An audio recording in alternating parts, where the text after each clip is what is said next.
एक बार फिर से आप लोगों का स्वागत है हमारे चैनल ज्ञान संजीवनी फर्स्ट पे।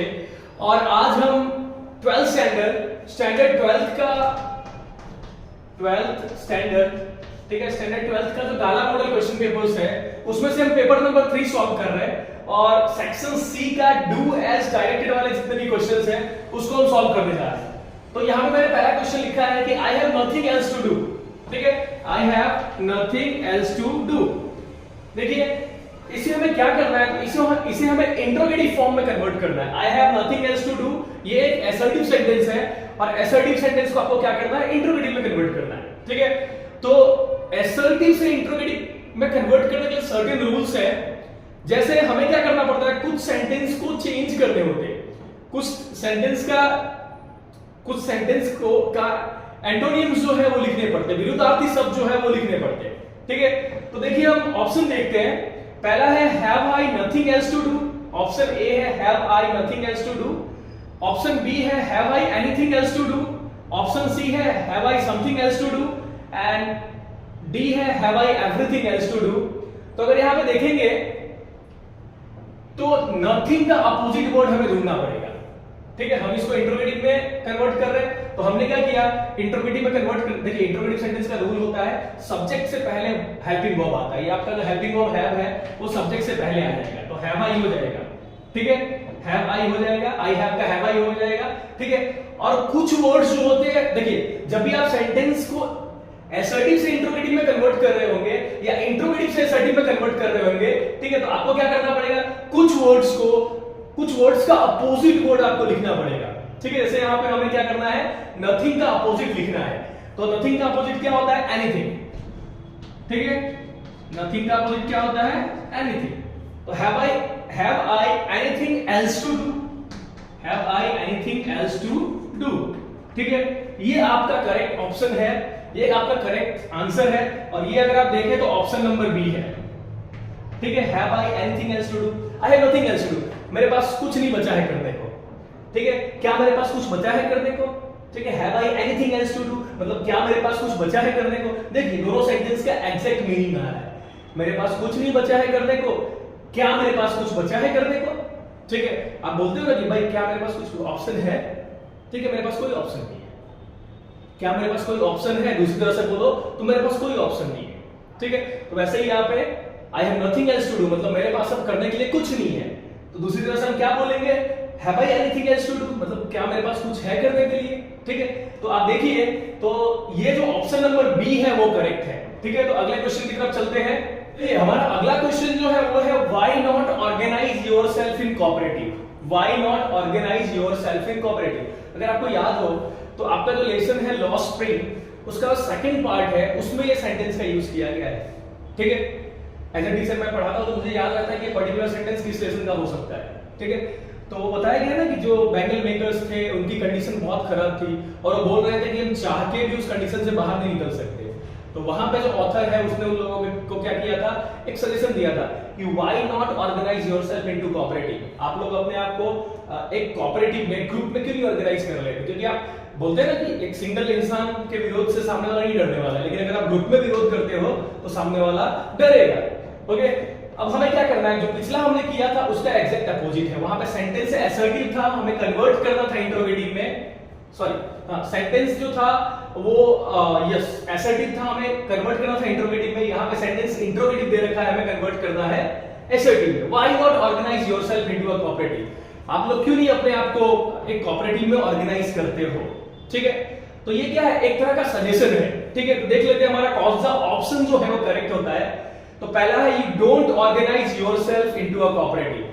ठीक है, यू डोंट ऑर्गेनाइज मतलब तुम लोग अपने आप को ऑर्गेनाइज नहीं करते कोऑपरेटिव में। ठीक है, ये मीनिंग नहीं है। इस सेंटेंस से सीधा लगता है कि why not organise yourself into a cooperative मतलब ये सेंटेंस जो बोल रहा है वो क्या कर रहा है, सजेशन दे रहा है।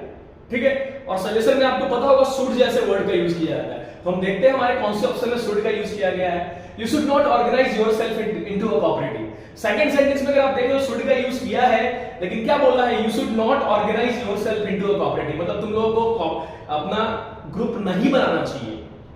ठीक है, तुम लोग को अपने आप को एक कोऑपरेटिव में ऑर्गेनाइज नहीं करना चाहिए। तो यहाँ पे सेंटेंस का मीनिंग चेंज हो रहा है। ठीक है, you should organise yourself into a cooperative. Section C जो है अगर उसको आप देखें तो एकदम प्रॉपर है, ठीक है, सेम मीनिंग हो ऐड हो रहा है। You should organise yourself into a cooperative, मतलब तुम लोगों को एक कोऑपरेटिव में अपने आप को ऑर्गेनाइज करना चाहिए, ठीक है।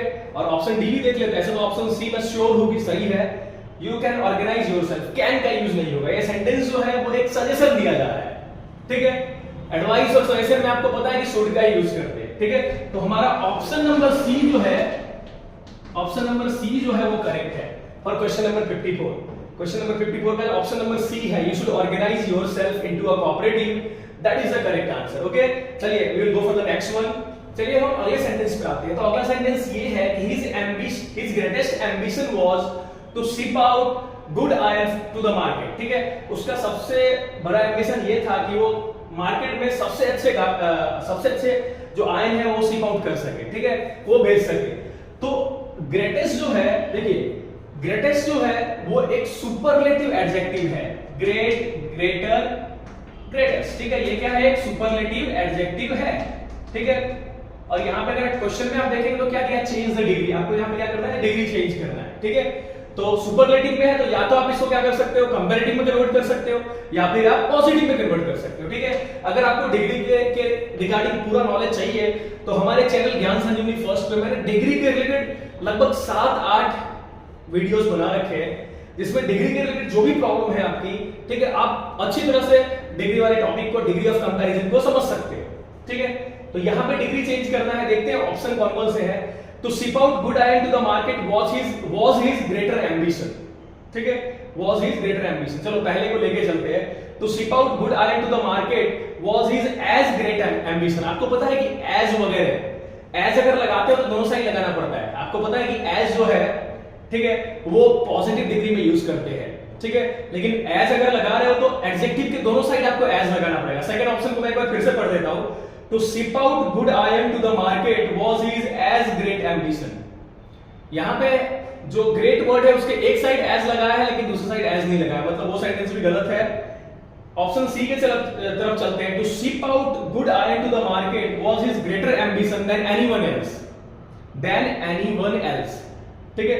मतलब बाकी किसी भी एम्बिशन से ज्यादा बड़ा एम्बिशन उसका क्या था कि वो मार्केट में अच्छी क्वालिटी का आयरन को शिप आउट करे, ठीक है। And option D, to ship out good iron to the market was his as great ambition as anybody else, ठीक है, as great ambition as anybody else. देखो यहाँ पे गलती कर दिया है, ऑप्शन डी को भी हम सही मान सकते थे क्योंकि वो पॉजिटिव डिग्री में है, लेकिन वहां पे गलती क्या किया है, तो वहां पे एज ग्रेट एम्बिशन एज के बाद एनीबॉडी एल्स यूज कर दिया। एनीबॉडी आपको पता है कि वो ह्यूमन बीइंग्स के लिए यूज करते हैं, ठीक है, पर यहाँ पे उसका, ठीक है, एम्बिशन जो है वो किसके रिगार्डिंग है, ठीक है। टू शिप आउट का गया, हाँ, to ship out good iron, ठीक है। To ship out good iron जो है किसी इंसान के बदले यूज नहीं हुआ है, तो हम कह सकते हैं कि यहाँ पे आपका जो ऑप्शन नंबर 1 है वो भी बहुत करीब है, ठीक है। लेकिन देखिए was his great ambition then, देखिए आपको एक चीज पता होना चाहिए कि कंपैरेटिव डिग्री जो होता है उसमें then का भी यूज कंपलसरी होता है, ठीक है। तो अगर आप ऑप्शन नंबर सी देखेंगे तो ship out good iron to the market was his greater ambition than anyone else, मतलब बाकी किसी भी एम्बिशन से ज्यादा ग्रेटर एम्बिशन उसके लिए क्या था, अच्छी क्वालिटी का आयरन मार्केट में शिप आउट करना, ओके। तो ऑप्शन सी जो है वो परफेक्ट है। अगर आप देखें तो ऑप्शन सी जो है वो परफेक्ट है। तो ऑप्शन सी जो है आपका करेक्ट आंसर है फॉर क्वेश्चन नंबर 55। चलिए अगले क्वेश्चन की तरफ चलते हैं। तो यहाँ पे नेक्स्ट क्वेश्चन देखते हैं। For weeks he never left Gandhi side, मतलब कुछ वीक तक, ठीक है, फॉर वीक्स मतलब कुछ वीक तक उसने क्या किया, गांधी का साइड नहीं छोड़ा, गांधी जी के साथ ही रहा वो। देखते हैं हमें क्या करना है, इसको एफर्मेटिव में कन्वर्ट करना है। ये सेंटेंस नेगेटिव है क्योंकि यहाँ पे नेवर यूज हुआ है, हमें इसको एफर्मेटिव में कन्वर्ट करना है, ठीक है।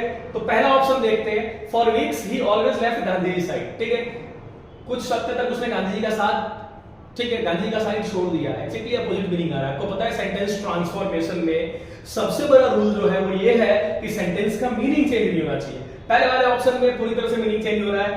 ऑप्शन डी में देखिए, for weeks he always stood by Gandhi side, ठीक है, for weeks he always stood. देखिए यहां पे अगर आप देखेंगे तो नेवर का ऑलवेज यूज किया है, ठीक है, और लेफ्ट का स्टूड किया है। लेफ्ट मतलब छोड़ देना, स्टूड मतलब खड़े रहना, किसके साइड में खड़ा रहा? बाय गांधी की साइड, ठीक है। तो ऑप्शन बी एकदम परफेक्ट है, लेकिन ऑप्शन सी एंड डी को भी देख लेते हैं। For weeks he followed Gandhi side, ठीक है, ये भी चलेगा, लेकिन यहाँ पे नेवर का ऑलवेज नहीं किया है, ठीक है, तो इसलिए हम इसको कंसीडर करके नहीं चलेंगे, ठीक है। लेफ्ट का फॉलोड किया चलेगा, ठीक है। Option D for weeks he ever left Gandhi side, ठीक है, नेवर का एवर किया है, लेफ्ट का लेफ्ट ही रह दिया है, ठीक है। तो ऑप्शन बी जो है वो परफेक्ट है, ऑप्शन बी जो है वो परफेक्ट है, क्योंकि बाकी सारे ऑप्शन जो है वो सेटिस्फाई नहीं कर रहे हैं, ठीक है। जो मीनिंग है उसको सेटिस्फाई नहीं कर रहे, मीनिंग एग्जैक्टली मैच होना चाहिए, ठीक है। और मीनिंग एग्जैक्टली मैच करने के लिए हमें क्या करना होता है? जब हम सेंटेंस को नेगेटिव से अफर्मेटिव में कन्वर्ट करते हैं तो हमें कुछ सेंटेंस का जो एंटोनियम वर्ड है वो लिखना पड़ता है, अपोजिट वर्ड है वो लिखना पड़ता है। जैसे नेवर का हमने ऑलवेज किया और लेफ्ट का स्टूड बाय किया। लेफ्ट मतलब छोड़ देना, स्टूड बाय मतलब खड़े रहना। तो आप देख सकते हैं कि इस तरह से हम सेंटेंस को नेगेटिव से अफर्मेटिव में कन्वर्ट कर सकते हैं। और हमारा करेक्ट ऑप्शन जो है इस क्वेश्चन के लिए वो है ऑप्शन नंबर बी। चलिए अगले क्वेश्चन पे चलते हैं। चलिए अगले क्वेश्चन की तरफ चलते हैं। अगला क्वेश्चन है हमारा, it is supremely serviceable medium of communication. It is supremely serviceable medium of communication, ठीक है। अगर आप यहाँ पे देखेंगे तो क्वेश्चन है add a question tag. Question tag आपको ऐड करना है। क्वेश्चन टैग में मैंने आपको बताया है कि अगर सब्जेक्ट और वर्ब दे रखा है, सॉरी सब्जेक्ट और हेल्पिंग वर्ब दे रखा है, तो उन्हीं दो चीजों से मतलब रखो। अगर सब्जेक्ट के साथ हेल्पिंग वर्ब नहीं दिया है तब आप वर्ब पे जाओ, लेकिन यहाँ पे अगर आप देखो सब्जेक्ट इट और इज जो है आपका हेल्पिंग वर्ब है, ठीक है। It is supremely serviceable medium of communication, ठीक है। तो हमें क्या करना है, पूरे का पूरा सेंटेंस जो है वो लिख देना है, उसके बाद कॉमा रखना है, और फिर देखिए ये क्वेश्चन जो है वो पॉजिटिव है तो क्वेश्चन टैग नेगेटिव आएगा, तो इसका इजेंट कर लेंगे और इजेंट के बाद इट आ जाएगा, ठीक है। तो हमारा आंसर क्या होगा? It is supremely serviceable medium of communication, comma isn't it. इसका इजेंट हो गया और इट का इट ही रहने देंगे प्लस क्वेश्चन मार्क। तो देखते हैं कौन सा ऑप्शन हमारा करेक्ट है। It is supremely serviceable medium of communication, don't it नहीं चलेगा, ठीक है।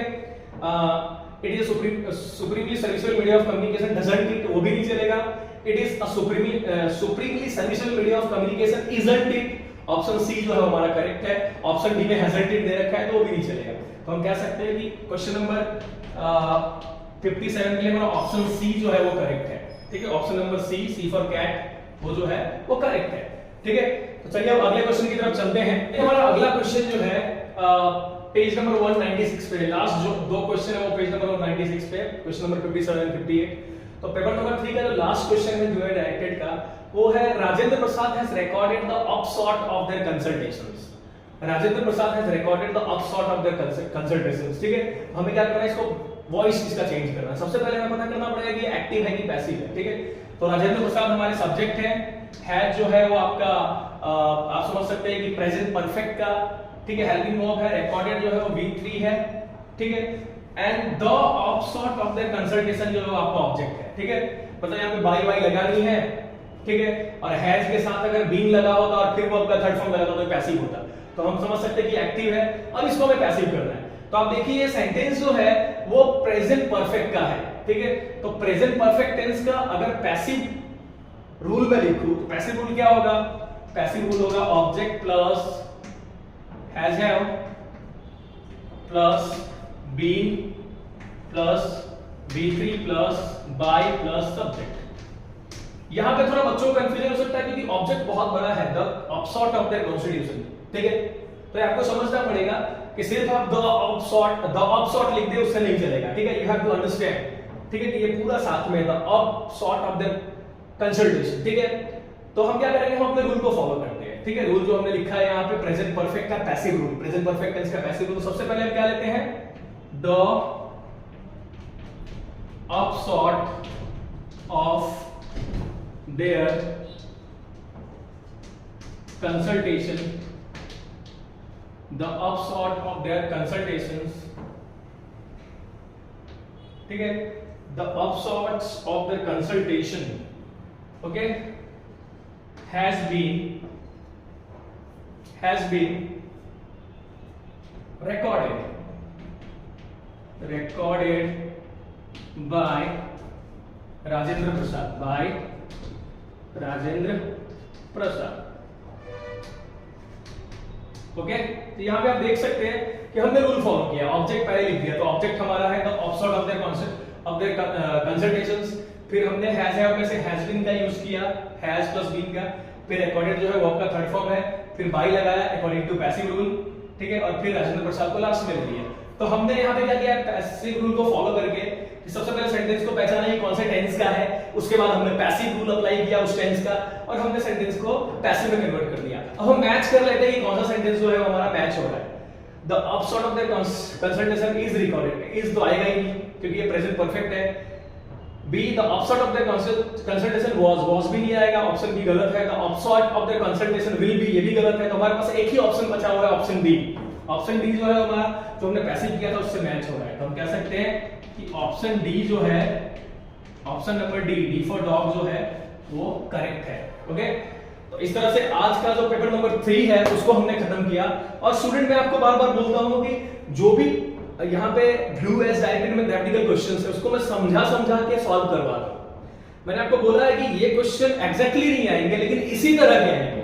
तो अगर आपने समझ के इन सबको सॉल्व किया तो डेफिनेटली जो क्वेश्चन आएगा बोर्ड के पेपर में उसको भी आप सॉल्व कर पाओगे एंड आप मैक्सिमम मार्क्स स्कोर कर पाओगे। तो इस तरह के वीडियो को देखने के लिए हमारे चैनल ज्ञान संजीवनी फर्स्ट को सब्सक्राइब कीजिए, हमारे वीडियो को लाइक कीजिए, शेयर करोगे नॉलेज बढ़ेगा। मैं इसी तरह के वीडियोस बनाता रहूंगा जिससे आपका कॉन्फिडेंस बढ़े ग्रामर पार्ट को लेके। ओके, तब तक के लिए वीडियो खत्म करते हैं। Thank you.